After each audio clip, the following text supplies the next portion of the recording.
متبقي حوالي نصف ساعة على إغلاق نافذة الانتقالات في دوري روشن السعودي، الدوري السعودي الأقوى الأمتع الأفضل.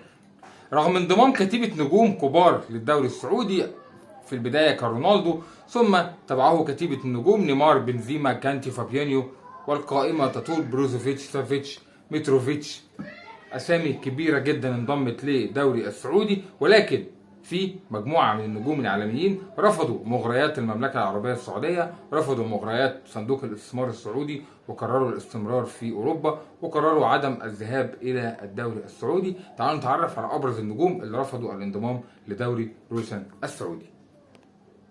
في البداية كان ليونيل ميسي، أسطورة نادي برشلونة الأسباني وأسطورة الأرجنتين وأحد أساطير كرة القدم عبر التاريخ.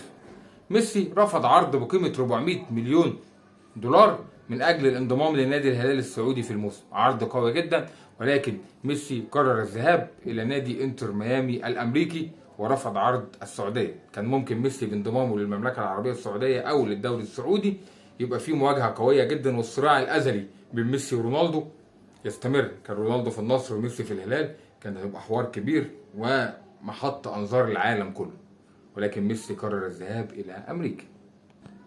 اللاعب الكوري الجنوبي سون، لاعب نادي توتنهام الإنجليزي، رفض عرض من نادي الاتحاد بقيمة 32 مليون يورو في الموسم، 32 مليون دولار في الموسم.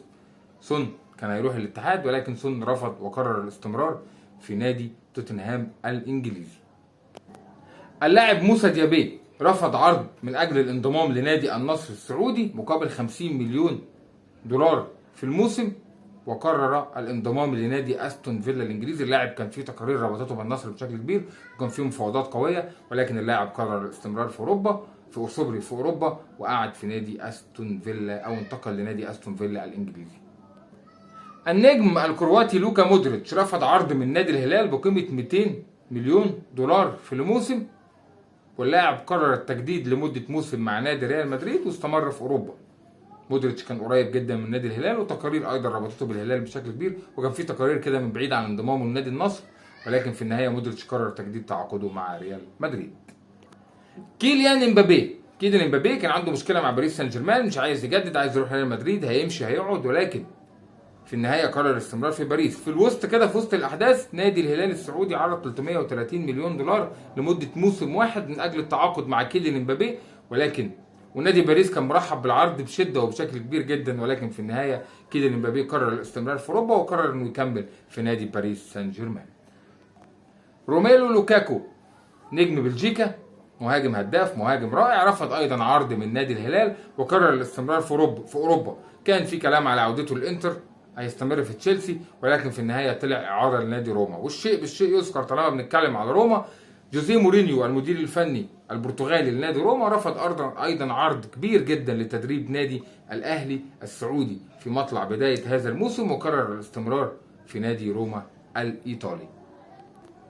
موراتا رفض عرض ب 43 مليون جنيه استرليني من نادي التعاون السعودي. نادي التعاون كان بيحاول يتفاوض مع موراتا، ولكن في النهايه موراتا استمر في نادي اتلتيكو مدريد. بوسكيتس، احد نجوم واساطير نادي برشلونه الاسباني، كان جاي له عرض من الهلال، كان خلاص قريب جدا لنادي الهلال، وتقارير ربطت ميسي وبوسكيتس مع بعض يروحوا الهلال، ولكن بوسكيتس بعد ما ميسي راح انتر ميامي قرر ايضا الرحيل والذهاب الى امريكا وعدم قبول عرض الهلال، وراح لعب في انتر ميامي برفقه ليونيل ميسي. 35 مليون جنيه استرليني رفضهم عثمان ديمبلي من نادي النصر السعودي من اجل الانتقال للدوري السعودي. عثمان ديمبلي رفض العرض وقرر الانضمام لنادي باريس سان جيرمان الفرنسي. كان فيه صراع رباعي على أنخيل دي ماريا نجم الأرجنتين من النصر والهلال والأهلي والاتحاد، ولكن أنخيل دي ماريا قرر رفض كل هذه العروض واتجه لنادي بنفيكا البرتغالي، المكان اللي ظهر منه وبرع فيه وتألق فيه.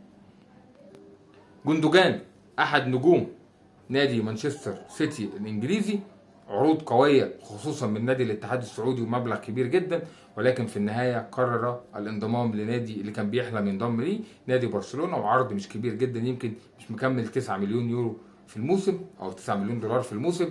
كان جاي له عرض ضخم جدا من نادي الاتحاد، ولكنه قرر الاستمرار في نادي برشلونة.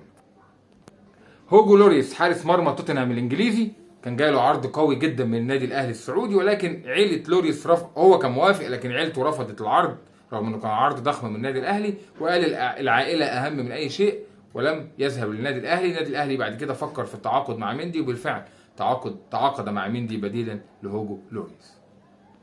اخيرا اسطوره الدفاع سيرجيو راموس. سيرجيو راموس كان عنده عرض في البدايه من النادي الاهلي رفضه، ثم في النهايه جاله عرض قوي جدا من نادي الاتحاد، وتقارير كبيره جدا اتكلمت ان هو قريب جدا من الانتقال لنادي الاتحاد. ولكن راموس من البدايه خالص كان مركز في العوده لنادي اشبيليا، النادي اللي بدأ فيه.